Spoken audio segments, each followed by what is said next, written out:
Hi and welcome to Luminize foundation.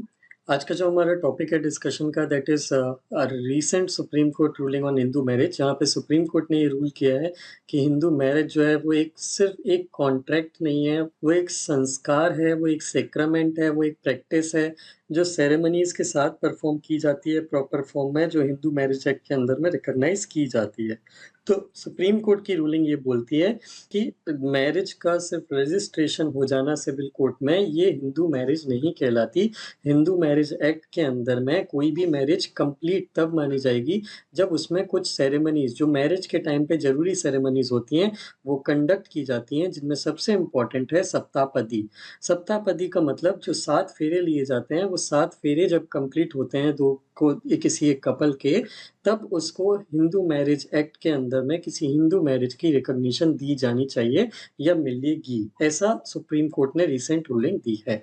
तो अब ये रूलिंग क्या है, इसको डिटेल में डिस्कस करते हैं, इससे रिलेटेड इश्यूज क्या हैं और ये क्यों रूलिंग दी है, ऐसी किस कंटेक्स्ट में सुप्रीम कोर्ट ने ये बात करी है, इस चीज को हम समझने की कोशिश करते हैं। But before we start the discussion, मैं आपको अगेन जस्ट एक रिमाइंडर देना चाहता हूँ कि हम करंट अफेयर्स के सेशन ऑर्गेनाइज करने वाले हैं बहुत ही जल्दी, और ये टोटली फ्री ऑफ कॉस्ट है। ये हम टू वे इंटरेक्शन में पढ़ेंगे जिसमें हम डिस्कस करेंगे टॉपिक्स को, इस करंट अफेयर्स के जो भी यूपीएससी के लिए मोस्ट एक्सट्रीमली इंपॉर्टेंट हैं। तो अगर आप इस सेशन के पार्ट बनना चाहते हैं, रेगुलरली सेशंस जो होंगे उसका पार्ट बनना चाहते हैं, तो आपको सिंपली इस नंबर पे 7582941915 पे या तो व्हाट्सएप मैसेज करना है, या फिर इस वीडियो के जस्ट नीचे डिस्क्रिप्शन में आपको एक गूगल फॉर्म की लिंक दी हुई है, आपको उस फॉर्म को जस्ट फिल करना है और रजिस्टर करना है अपने आप को।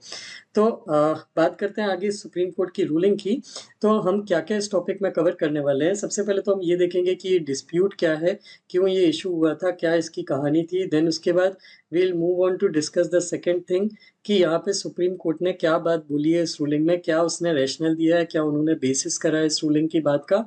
तीसरी चीज़ जो हम डिस्कस करने वाले हैं इसमें, वो है इंडिया में मैरिज से रिलेटेड कौन-कौन से लॉस हैं। तो हम उन लॉस को डिस्कस करेंगे। उसके बाद हमारी चौथी चीज़ आती है वैलिड सोलेमनाइजेशन, या फिर किसी मैरिज को अंदर किसी रिलीजियस कस्टम के थ्रू या हमारे जो लीगल लॉज हैं उसके अंदर में रिकॉग्नाइज करने के लिए क्या-क्या मिनिमम कंडीशंस हैं जो फुलफिल होनी चाहिए। ये हमारा फोर्थ पार्ट रहेगा, और लास्ट पार्ट रहेगा हमारा जुडिशियल प्रेसिडेंट का, जिसमें हम ये बात करेंगे कि पास्ट में कोर्ट ने इन चीज़ों पे, इसी इशू पे क्या रूलिंग्स दी हैं। तो हम अपने डिस्कशन को स्टार्ट करते हैं। हमारे डिस्कशन जो है वो स्टार्ट होता है इशू से। तो इशू की अगर हम बात करें तो इशू कुछ ऐसा था कि एक पायलट कपल था एक्चुअली बिहार में, जिन्होंने बेसिकली जो पायलट थे, जो बेसिकली जिन्होंने सिविल मैरिज करी थी, कोर्ट में मैरिज रजिस्ट्रेशन कराया था। एक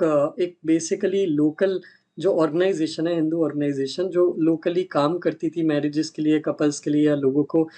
एक समाज की जो एक ऑर्गेनाइजेशन होती है, उस ऑर्गेनाइजेशन के बेसिकली एविडेंस में को शो करके उनकी बेसिकली प्रेजेंस में वो मैरिज का सर्टिफिकेट डिक्लेरेशन करवाया था, जिसके बेसिस पे उन्होंने अपनी मैरिज को कोर्ट में रजिस्टर कराया था। लेकिन उन्होंने कोई भी सेरेमोनियल मैरिज नहीं करी थी, मतलब जो शादी का एक प्रॉपर फंक्शन होता है जिसमें हम सेरेमनीज कंडक्ट करते हैं, जिसमें फेरे होते हैं, पूजा होती है, यज्ञ होता है, ऐसी कोई भी चीज़ उन्होंने कंडक्ट नहीं करी थी। और उनका वो शादी का फंक्शन कंडक्ट करने का प्लान था ही, लेकिन उसके जस्ट पहले उनके बीच में कुछ मनमुटाव हुआ, जिससे उनको ये बात समझ में आई कि they do not want to live together anymore, और फिर उन्होंने डिवोर्स के लिए अप्लाई किया। जब उन्होंने डिवोर्स के लिए अप्लाई किया तो उस कॉन्टेक्स्ट में कोर्ट ने उस मैरिज को ही इनवैलिडेट कर दिया, ये बोल के कि ये कोर्ट केस डिवोर्स का बनता ही नहीं है, क्योंकि चूंकि इन दोनों की मैरिज जो है वो सेरेमनीज के थ्रू नहीं हुई है, हिंदी सेरेमनीज के अंदर में नहीं हुई है, तो इस केस में ये हिंदू मैरिज की तरह रिकॉग्नाइज नहीं की जा सकती। तो उसी कॉन्टेक्स्ट में ये सुप्रीम कोर्ट ने ये रूलिंग दी थी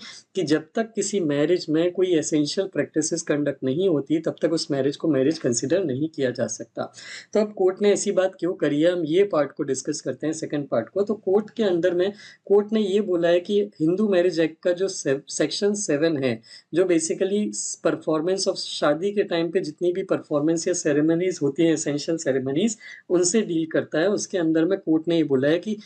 हिंदू मैरिज एक्ट का सेक्शन 7 जो है, इसके अंदर में आपको ये प्रूव करना या शो करना ज़रूरी होता है कि आपने मैरिज की है, मैरिज से रिलेटेड जितनी भी सेरेमनीज़ हैं, उनको कंडक्ट किया है, तभी आपकी मैरिज को लीगली रिकॉग्नाइज़ किया जाता है। फॉर एग्ज़ाम्पल जब आप हिंदू मैरिज एक्ट के अंदर में अपने आप को रजिस्टर करना चाहते हैं, मैरिज सर्टिफ़िकेट बनवाना चाहते हैं, तो उस केस में आपको कुछ फ़ोटोज़ भी सबमिट करनी होती है अपनी मैरिज की, जो ये शो करता है कि आपने पूरी रिचुअल्स को या सेरेमनीज़ को जो सबसे इम्पोर्टेंट मानी जाती है किसी हिंदू मैरिज में, उनको कंडक्ट किया है। तो सुप्रीम कोर्ट ने क्लैरिफाई किया है कि जब तक ये रिचुअल्स कंडक्ट नहीं होती, तब तक किसी मैरिज हिंदू लॉ के अंदर में रिकॉग्नाइज़ नहीं किया जा सकता, जब and even if some authority has issued any marriage certificate. तो अगर कोई लोकल एजेंसी, कोई लोकल अथॉरिटी, कोई लोकल बेसिकली समाज या एनजीओ या सिविल सोसाइटी भी उस मैरिज को रिकॉग्नाइज़ करती है, सर्टिफिकेट इश्यू कर देती है कि ये दोनों लोग मैरिटल रिलेशन में हैं, कोर्ट के हिसाब से हिंदू मैरिज एक्ट के अंदर में वो हिंदू मैरिज तब तक नहीं मानी जाएगी, जब तक एक हिंदू मैरिज के अंदर में होने वाले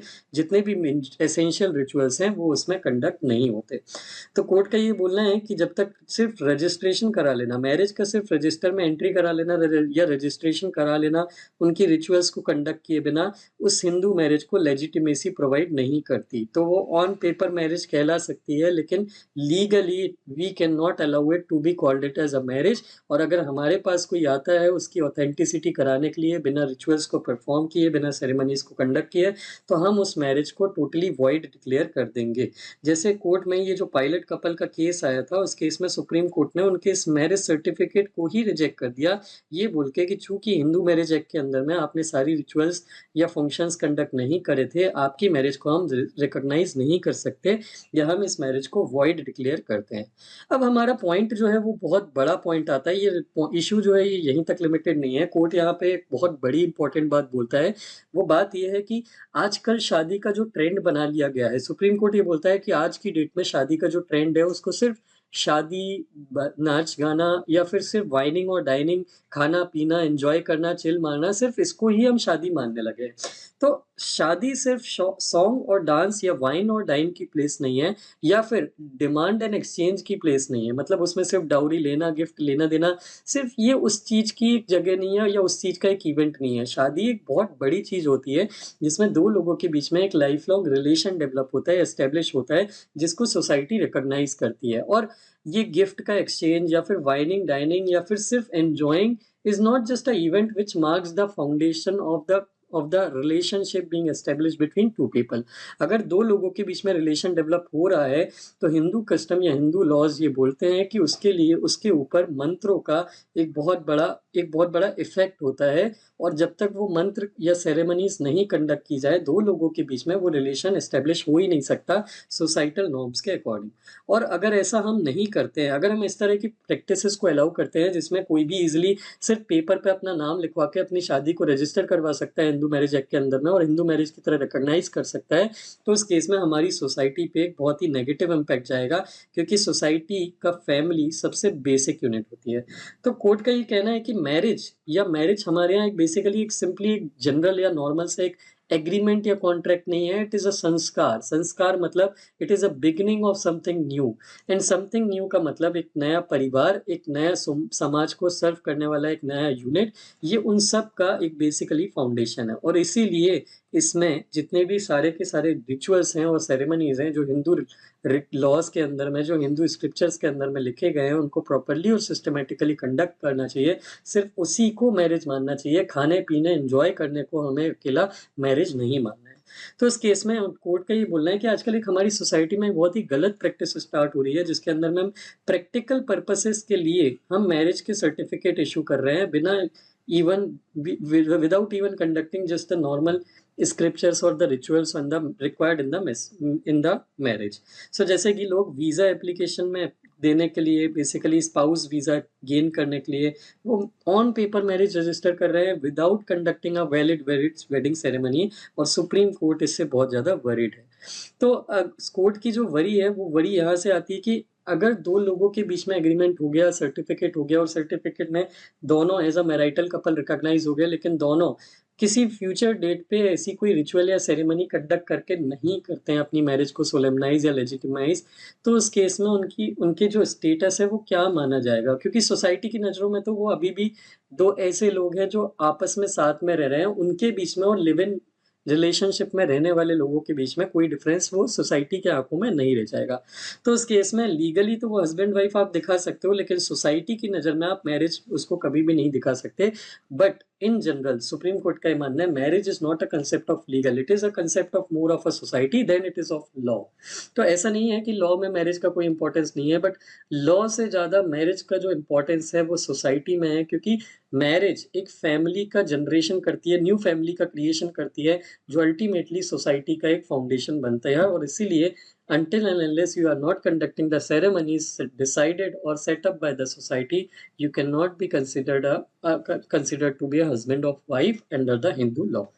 तो इस रूलिंग के अंदर में उन्होंने राइट्स और सेरेमनीज को लेके एक बहुत ही इंपॉर्टेंट बात बोली है और उसको एक बहुत ही स्पेशल प्लेस दी है, और इसीलिए उन्होंने ये बोला है कि स्ट्रिक्टली ये सारे के सारे रिचुअल्स जो है वो फॉलो करना चाहिए। और अगर ऐसा नहीं होता है तो हमारे पास अगर कोई दोबारा ऐसे केस लेके आएगा तो हम बिना सोचे हम उन मैरिज को या उन मैरिज सर्टिफिकेट को नल और वॉइड डिक्लेयर कर देंगे, जिसको आप कहीं भी यूज नहीं कर सकते। तो ये तो हमने बात करी सुप्रीम कोर्ट की रूलिंग की, कि सुप्रीम कोर्ट का क्या सोचना है इस इशू पे, क्या बोलना है और क्या वो समझता है इस चीज को लेके, मैरिज को लेके वो क्या सोचता है सोसाइटी के पॉइंट ऑफ व्यू से। अगर हम बात करें मैरिज लॉज इन इंडिया की, तो हमारे यहाँ बेसिकली मैरिज से रिलेटेड डिस्टिंक्ट पर्सनल लॉ हैं। पर्सनल लॉ का मतलब हर रिलीजन के अपने खुद के लॉ हैं, जो उनकी रिलीजन में जो मैरिज की प्रैक्टिसेस हैं उनको उनको रेगुलेट करते हैं, उनको रेस्ट्रिक्ट करते हैं या कंट्रोल करते हैं या डिसाइड करते हैं। तो इस केस में जैसे हिंदू, क्रिश्चियन, पारसीज जो हैं, इनके अंदर में या इनके रिलीजन में इन रिलीजियस कम्युनिटीज़ में जो मैरिजेस होती हैं, उनको रेगुलेट करता है एक एक्ट जिसका नाम है हिंदू मैरिज एक्ट 1955। इसी तरह से क्रिश्चियंस के लिए इंडियन क्रिश्चियन मैरिज एक्ट 1872 है, और पारसीज के लिए Parsi marriage and divorce act 1936 है। हिंदू मैरिज एक्ट के अंदर में अगर मैं आपको कंफर्म करने के लिए बस जस्ट एक अपडेट इन्फॉर्मेशन देना चाहूँ, तो इसमें जैन और सिख्स भी कवर होते हैं। सिखों और जैनों को लीगली हिंदूज का ही पार्ट माना जाता है। इसके अलावा डिवोर्स का अगर इनहेरिटेंस और एडॉप्शन की बात करें तो पर्सनल लॉ में अपार्ट फ्रॉम मैरिज ये इश्यूज भी आते हैं। तो डिवोर्स, इनहेरिटेंस और एडॉप्शन के लिए अलग से एक्ट है हमारे यहाँ, जिसके अंदर में एक्ट जैसे कि Hindu succession act 1956, Indian succession act 1925 और Hindu adoption and maintenance act 1956, ये इन चीज़ों को रेगुलेट करते हैं। इसी के साथ-साथ इसके अलावा जैसे हमने हिंदू, क्रिश्चियंस, पारसीज़ के लिए अलग-अलग एक्ट देखे मैरिज, डिवोर्स, इनहेरिटेंस के लिए। मुस्लिम्स के लिए उनका खुद का लॉ है जो उनकी रिलीजियस कम्युनिटी में मैरिजेस को रेगुलेट करता है, जिस एक्ट का नाम है मुस्लिम पर्सनल लॉ शरीयत एप्लीकेशन एक्ट 1937। 1954 में एक स्पेशल मैरिज एक्ट भी एनेक्ट किया गया था। जैसे मान लीजिए अगर 2 लोग जो 2 अलग-अलग रिलीजियस कम्युनिटी से बिलॉन्ग करते हैं, अगर उनके बीच में मैरिज होती है, तो उनके ऊपर किसी पर्टिकुलर रिलीजियस कम्युनिटी का एक्ट नहीं लगता, उनके लिए अलग से एक एक्ट निकाला गया है स्पेशल मैरिज एक्ट 1954। तो इसके अंदर में इंटरफेथ और इंटरकास्ट मैरिजेस का रजिस्ट्रेशन इस एक्ट के अंदर में होता है। अगर आप कोई भी इंटरफेथ या इंटरकास्ट मैरिज कर रहे हैं तो आपको डिस्ट्रिक्ट एडमिनिस्ट्रेशन को 30 डेज के पहले अपनी मैरिज की डेट के 30 डेज पहले आपको डिस्ट्रिक्ट एडमिनिस्ट्रेशन को नोटिफाई करना होता है। अब अगर हम बात करें वैलिड सोलेमनाइजेशन के एसेंशियल्स की, तो हिंदू मैरिज एक्ट के अंदर में कौन-कौन सी प्रैक्टिसेस हैं जिनको ऑथेंटिक माना जाता है, या मतलब जिनको कंपल्सरी माना जाता है कोर्ट की रूलिंग के अकॉर्डिंग, जो किसी भी मैरिज को उसकी रिकॉग्निशन या लेजिटिमेसी सोसाइटी की आंखों में देते हैं। तो इसके अंदर में कुछ सेरेमनीज हैं, जैसे कि सबसे इम्पोर्टेंट सेरेमनी जो मानी जाती है दैट इज सप्तपदी, जिसके अंदर में ब्राइडग्रूम और ब्राइड जो है ये दोनों जॉइंटली 7 फेरे लेते हैं, और 7वां फेरा कंप्लीट होते ही मैरिज को कंप्लीट माना जाता है और बाइंडिंग माना जाता है, जैसे ही 7th स्टेप जो है ये कंप्लीट होता है। अगर हम जुडिशियल प्रेसिडेंट की बात करें तो क्या इससे पहले भी कोर्ट ने इस इश्यू पे कोई बात करी है? तो हाँ, कई बार ऐसे केस हुए हैं जिसमें सुप्रीम कोर्ट ने सेम बात बोली है, जिसमें सबसे पहला केस आता है जो जस्टिस सूर्यकांत और पीएस नरसिम्हा के एक बेंच ने ये केस देखा था लास्ट मंथ, जिसमें उन्होंने ये बात बोली थी कि अभी रिसेंटली एक बड़ा ही वरिंग ट्रेंड चल रहा है, डिस्टर्बिंग ट्रेंड, जिसमें मैरिड कपल्स जो हैं जुडिशियल फोरम्स के पास जा रहे हैं अपनी डिफरेंसेस को रिकंसाइल करने की कोशिश करे बिना खुद, मतलब वो अपने आपस में अगर कोई डिफरेंस आता है या कुछ इश्यू आता है तो उसको रिजॉल्व करने की बजाय वो डायरेक्टली जुडिशियरी के पास आते हैं या कोर्ट में आते हैं डिवोर्स लेने के लिए। ये एक बहुत ही डिस्टर्बिंग ट्रेंड है अकॉर्डिंग टू द कोर्ट। तो अब ये कितना डिस्टर्बिंग है इस बारे में तो हम एनालिसिस एक अलग टॉपिक में करेंगे। क्या ये वुमेन इंडिपेंडेंस का इशू है, क्या किससे रिलेटेड है? क्या ये हमारा बढ़ता न्यूक्लियराइज़ेशन ऑफ फैमिली जो है उससे रिलेटेड है? इसके कई रीज़न हो सकते हैं, बट कोर्ट के कुछ बेंचेस का या कुछ जजेस का ये मानना है कि ये जो बढ़ते केसेज़ हैं हमारे यहाँ जिसमें फैमिलीज़ या हस्बैंड वाइफ बिना अपने आपस के डिस्प्यूट रिज़ॉल्व करने की कोशिश करे बिना कोर्ट आने की या डिवोर्स लेने की कोशिश करते हैं, ये एक बहुत ही वरिंग ट्रेंड है। तो इससे रिलेटेड उन्होंने ये बात बोली है कि इससे जो है हमारी सोसाइटल वैल्यू चेंज हो रही है और हमारे मैरिज के इंस्टीट्यूशन पे या मैरिज के सिस्टम पे एक बहुत ही नेगेटिव सा इम्पैक्ट आ रहा है। इसके अलावा कुछ केसेस और भी हुए हैं जैसे कि लिंगारी ओबुलामा वर्सेस एल वेंकट रेड्डी 1979। इस केस में भी कोर्ट ने ये बोला था कि दत्ता होमा और सप्तापदी ये जो 2 सेरेमनी है, दत्ता होमा एक तरह से जो कन्यादान की प्रथा होती है उसको बोला जाता है, जो सैक्रिफाइसेस किए जाते हैं यज्ञ करने के टाइम पे उनको बोला जाता है। तो ये जो दत्ता होमा और सप्तापदी की जो प्रोसेस होती है, ये जो सेरेमनीज़ होती हैं, ये एसेंशियल है। अगर किसी मैरिज को हिंदू मैरिज को रिकॉग्निशन चाहिए है तो ये 2 सेरेमनीज़ बहुत एसेंशियल है।